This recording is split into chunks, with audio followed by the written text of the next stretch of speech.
வணக்கம் மக்களே, எல்லோரும் எப்படி இருக்கீங்க? நல்லா இருக்கீங்களா? எனக்கு கமெண்ட் பண்ணி சப்போர்ட் பண்ணுற அனைத்து நல்ல உள்ளவங்களுக்கும் மிக்க நன்றி. வாங்க இன்றைக்கி ஒரு சூப்பரான கேக் பண்ணலாம். அதுக்கு என் வீடியோவை ஸ்கிப் பண்ணாமல் பார்க்கணும். இப்போ வாங்க நம்ம ஆர்எஸ் ஹெல்த்தி கிச்சனுக்குள்ளே போகலாம். என் சேனலை ஃபஸ்ட் டைம் பார்க்குறீங்கன்னா என் சேனலுக்கு ஒரு சப்ஸ்கிரைப் பண்ணிவிட்டு பக்கத்தில் இருக்க பெல் ஐக்கனை கிளிக் பண்ணி வச்சிங்கன்னா ஆல் ஆப்ஷன் இருக்கும். அது கிளிக் பண்ண என்னோடய வீடியோஸ் உங்களுக்கு நோட்டிஃபிகேஷனில் வரும். இப்போ நம்ம கேக் பண்ண ஆரம்பிக்கலாம். இதுக்கு நான் வந்து அன்சால்ட் பட்டர் எடுத்திருக்கேன். பட்டரை வந்து ரூம் டெம்பரேச்சராக்கி உருக்கி எடுத்திருக்கேன். நான் இது ஒரு 1/4 கப் இருக்கும். நீங்கள் பட்டர் இல்லைன்னா நீங்கள் எண்ணெய் கூட 1/4 கப் சேர்த்துக்கலாம். ஃப்ளேவர் இல்லாத எண்ணெயாக பார்த்து நீங்கள் சேர்த்துக்கோங்க. 1/4 கப் பால். நான் பாலும் கண்டன்ஸ் மில்க்கும் 1/2 கப் எடுத்திருக்கேன். இப்போ ஒரு 1/4 கப் சேர்த்துருக்கேன். சேர்த்துட்டு நல்லா கலந்துக்கோங்க. நல்லா கலந்துட்டு இதுக்கு வாசனைக்கு கொஞ்சமாக வெனிலா எசன்ஸு, நீங்கள் எந்த எசன்ஸ் இருந்தாலும் நீங்கள் யூஸ் பண்ணிக்கலாம். அதை சேர்த்துட்டு நான் ஒரு 2 கப் மைதா யூஸ் பண்ணுறேன். அப்படி மைதா வேண்டான்னா கோதுமாவும் யூஸ் பண்ணலாம். ஆனால் நீங்கள் கோதுமையில் செஞ்சிங்கன்னா கண்டிப்பாக அவ்வளோவா டேஸ்ட் இருக்காது. என்றைக்காவது ஒரு நாள் செய்யும் போது நம்ம மைதாவில் செஞ்சு சாப்பிட்டுக்கலாம். வெளியில் வாங்கி சாப்பிட்றதுக்கு நீங்கள் வீட்டிலேயே மைதாவில் செஞ்சு சாப்பிட்டுக்கலாம். ஒரு 1/2 teaspoon baking powder, 1/4 teaspoon baking soda இதையும் சேர்த்துட்டு கொஞ்சம் ஒரு பிஞ்ச் சால்ட்டு சேர்த்து நல்லா ஜலிச்சு எடுத்துக்கோங்க. எடுத்துகிட்டு நல்லா இதை கலந்து விட்டுக்கோங்க. இது கொஞ்சம் கட்டியாக தான் ஆயிருக்கு. இப்போ நம்ம சுகர் சேர்த்துக்கலாம். நான் வந்து 2 கப் மாவு எடுத்திருக்கேன் இல்லையா, மைதா மாவு, அதனால் 2 கப் தான் போடணும்.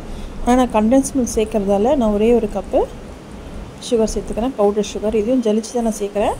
சேர்த்துட்டு இந்த சமயத்தில் மீதி ஒரு பால் வச்சுருந்தோம் இல்லையா, அதில் வந்து கொஞ்சம் கொஞ்சமாக சேர்த்து நம்ம அதை கலந்துக்கலாம்.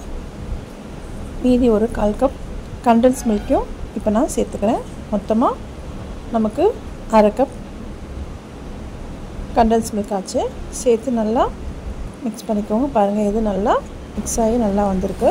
இப்போ பார்த்திங்கன்னா நல்லா மிக்ஸ் ஆகிருக்கு. பாருங்கள், கரெக்டான பதத்துக்கு வந்திருக்கு. இப்போது டூட்டி ஃப்ரூட்டியும் கொஞ்சமாக நான் முந்திரியும் எடுத்திருக்கேன். இதில் கொஞ்சமாக மைதாவை கலந்து இப்போ இதில் சேர்த்துக்கலாம். ஏன்னா நம்ம அப்படியே சேர்க்கும் போது எல்லாம் கீழே இறங்கிடும். நீங்கள் இது மாதிரி சேர்த்து பாருங்கள், அங்கங்கே நிற்கும் அது. இப்போ இதையும் நல்லா கலந்து விட்டாச்சு. அவ்வளோதான், நமக்கு இப்போது கேக் பேட்டர் ரெடி ஆகிடுச்சு. கேக் டின்னில் நம்ம இதை இப்போது ஊற்றிக்கலாம். சேர்த்துட்டு 180 டிகிரி செல்சியஸில் 35 நிமிஷம் வச்சு எடுக்கலாம். நான் வந்து ஓடிஜி தான் வச்சுருக்கேன். நான் ஓடிஜியில் வச்சு எடுக்கிறேன். நீங்கள் வந்து அடுப்பில் வைக்கிறதா இருந்தால் கனமான ஒரு பாத்திரத்தில் கீழே மண்ணோ இல்லைன்னா உப்போ கொட்டி ப்ரீ ஹீட் பண்ணிவிட்டு ஒரு 10 நிமிஷம் ஹீட் பண்ணி வைங்க. சிம்மில் வச்சுட்டு நம்ம இதை ஒரு 45 நிமிஷம் வைக்கலாம். ஏன்னா நம்ம ஓடிஜின்னும் போது 30 இல்லை 35 வைக்கலாம்.